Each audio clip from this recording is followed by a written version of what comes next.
waxaan xasuustaa bari jamaacan ka dirnay Djibouti khaarijina oo Ilaahay dartii u socota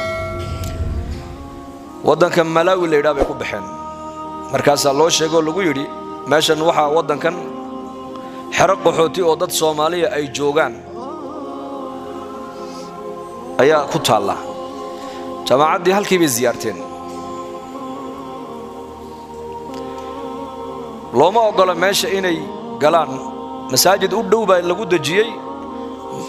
way booqdeen dadkii bay la hadleen oday baa markaa jamaacadii galabtii u yimid oday ordaya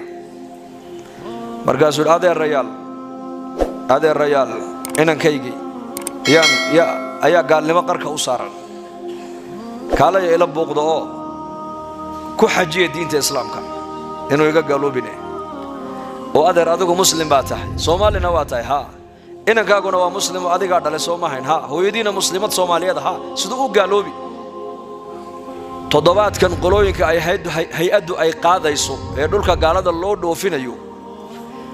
ayaa magaciisa lagu sheegay inuu ku jiro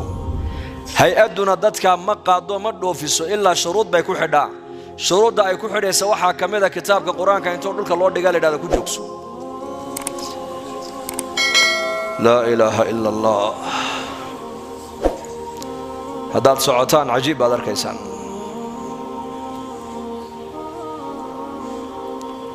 markaas ay jamaacadii waxay yiraahdeen annaka booqanayne adigu adeer iska fadhi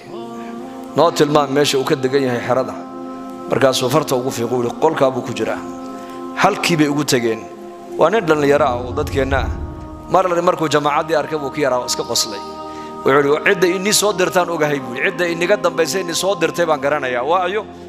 ee aabahay buu wuxuu inigu soo yiri uu gaaloobaya anuu ma gaaloobaya buu shardigan la igu xidhay waan ku dhoofayaa laakiin diinta qalbiga ku haysan qalbiga ma ka baxaysaa buu yiri warka ma soconaya يبيع دينه بعرض نبي الله محمد عليه الصلاة والسلام هذا الأفكيسا كما أردن